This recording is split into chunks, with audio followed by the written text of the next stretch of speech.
हर राज्य में विधानसभा चुनाव से पहले मुसलमानों को कमज़ोर करने के लिए, मुसलमानों का वोट लेने के लिए और उनको धोखा देने के लिए, उनकी लीडरशिप खड़ी न हो पाए उसके लिए सेकुलर दलों की तरफ से मुस्लिम चेहरा सामने लाया जाता है और मुसलमानों को बताया जाता है उस चेहरे के ज़रिए से कि मुसलमानों के हितैषी हम ही हैं, हम ही मुसलमानों की नैया पार लगाएंगे और जो मुसलमानों के हित की बात आके करेगा कोई नया नेता, कोई दूसरा नेता, तो वो मुसलमानों के हित में नहीं होगा, बल्कि वो भाजपा को जिताने के लिए आएगा। भाजपा को हराने के लिए हमें वोट दीजिए, हमारा साथ दीजिए। दिल्ली विधानसभा में यही हो रहा है। दिल्ली विधानसभा चुनाव 2025 में होने हैं, उससे पहले आम आदमी पार्टी ने अमानतुल्लाह खान को मुसलमानों के वोट लेने का जिम्मेदार ठहरा दिया है, मुसलमानों का वोट लेने के लिए उनको आगे बढ़ा दिया है। पूरे 5 साल से उनकी जो विधानसभा है ओखला, वहाँ पर कोई सफाई का काम नहीं, कोई विकास का काम नहीं, कुछ नहीं, सब सोते रहे, किसी तरह की कोई दिक्कत नहीं थी। लेकिन अब जब चुनाव आने वाले हैं तो अरविंद केजरीवाल ने खुसूसी पैकेज देकर अमानतुल्लाह खान को ओखला विधानसभा क्षेत्र की सफाई के लिए आगे कर दिया है।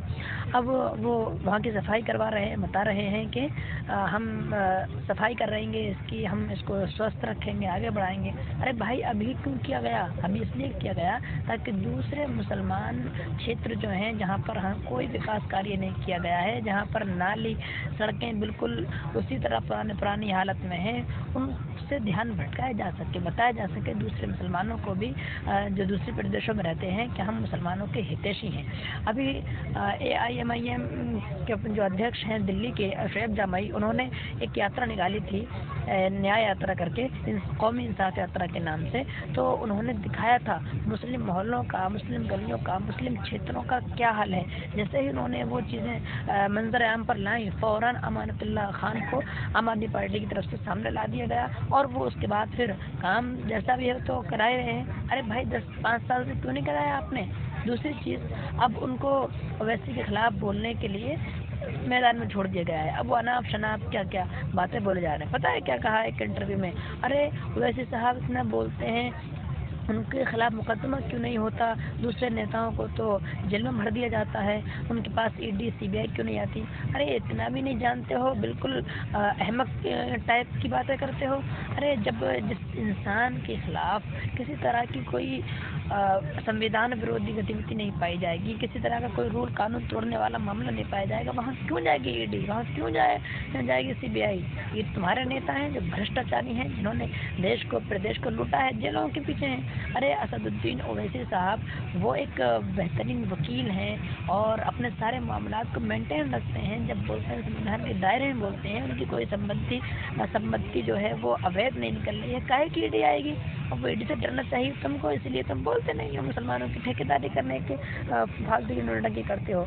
याद रखिए, अब मुसलमानों, आपको ये समझना होगा कि ये एक पुतला बना के आपके सामने खड़ा कर दिया गया है। फिर 5 साल के लिए आपको वही दमन का मुँह देखना पड़ेगा, वही आपके क्षेत्रों में विकास नहीं विनाश होगा। आपकी बस्तियों में न स्कूल खोले जाएंगे, न ही आपकी गलियों को साफ किया जाएगा और ये आपको धोखा दिया जाएगा। अभी वक्त है ये अमानतुल्लाह खान जैसे लोगों के चक्कर में आने की बजाय आप रियलिटी देखिए, हकीकत देखिए क्या है और वहाँ पर क्या हो रहा है। अस्सलाम वालेकुम। देखिए, आज जो है हमारा ये जो ये जो शाहीन बाग थाने से सामने खाने वाला रोड है, आज हमने सफाई के मामले में इसको एक पूरी सफाई कर दी है और अब जो है हम यहाँ से कल ओखला हेड पे जो कूड़ा है उसको साफ करेंगे और ऐसे आगे बढ़ते चले जाएंगे। और आज देखिए ये पूरी तरह से ये बड़ा दम था और यहाँ इनका ये कहना है कि भाई इलाके के लोग हैं ये, तो इनका ये कहना है कि बहुत ज़मानों से ये सफाई नहीं हुई है, तो आज हमने सफाई की है। लेकिन एक इल्तजा और है इनकी, ये कंटिन्यू रहे, तो मैं इनको यकीन दिलाना चाहता हूँ इंशाल्लाह इसी तरह से हम पूरे साल इसको कंटिन्यू रखेंगे। बस आप लोग भी हमारा साथ दें, कूड़े के जो डंपिंग है घर से कूड़ा निकाल करके आप सड़क की किनारे न लगाएं, मिट्टी न डालें। घर में अगर आप मटेरियल बनता है या मकान आप अपना बनाते हैं तो उसको सड़क के किनारे या कहीं ऐसी जगह न डालें जहाँ से लोगों को परेशानी हो। तो मैं ये यकीन दिला सकता हूँ कि ये कंटिन्यू रहेगा और ये पूरा नाले का साइड हमने साफ कर दी है। अब जो हम सीवर में सारे कनेक्शन जोड़ेंगे और नाले के अंदर पानी आना पूरी तरह से जो बंद हो जाएगा। अभी ये 10 से 15 मिनट के अंदर ये पूरी तरह से नाला हम सुखाने का काम करेंगे। उसके बाद जब नाले में पानी नहीं रहेगा तो ये ऑलमोस्ट बंद हो जाएगा। तो ये इलाके के लोग हैं।